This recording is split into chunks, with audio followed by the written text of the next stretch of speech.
ভেনেজুয়েলায় পরপর দুটি শক্তিশালী ভূমিকম্পে ব্যাপক আতঙ্ক ছড়িয়ে পড়েছে। মাত্র ৩৯ সেকেন্ডের ব্যবধানে দেশটিতে ৭.১ এবং ৭.৫ মাত্রার দুটি ভূমিকম্প আঘাত এনেছে। স্থানীয় সময় বুধবার সন্ধ্যা ৬:০৪ রাজধানী কারাকাসের কাছাকাছি মন্টালবান এলাকায় প্রথম ভূমিকম্পটি অনুভূত হয়।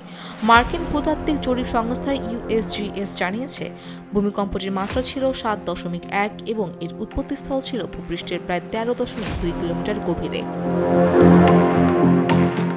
এর মাত্র ৩৯ সেকেন্ড পর রাজধানী কারাকাস থেকে প্রায় ২৯৩ কিলোমিটার পশ্চিমে ইউমার এলাকার কাছে দ্বিতীয় ও আরও শক্তিশালী ৭.৫ মাত্রার ভূমিকম্প আঘাত হানে। বসুন্ধরা টিস্যু অশুদ্ধতার বিরুদ্ধে এক বিন্দুও ছাড় নয়। আল জাজিরার প্রতিবেদনে ইউএস জিওলজিক্যাল সার্ভের বরাত দিয়ে জানানো হয়েছে, প্রথম কম্পনটি সান ফেলিপের কাছে এবং দ্বিতীয়টি ইউমার এলাকায় অনুভূত হয়। শক্তিশালী এই ভূমিকম্পের কম্পন শুধু ভেনেজুয়েলাতেই সীমাবদ্ধ ছিল না, প্রতিবেশী কলম্বিয়ার রাজধানী বোগোতা সহ বিভিন্ন এলাকাতেও তা অনুভূত হয়েছে। নিরাপত্তার স্বার্থে সেখানে বেশ কিছু ভবন থেকে মানুষকে সরিয়ে নেওয়া হয়েছে।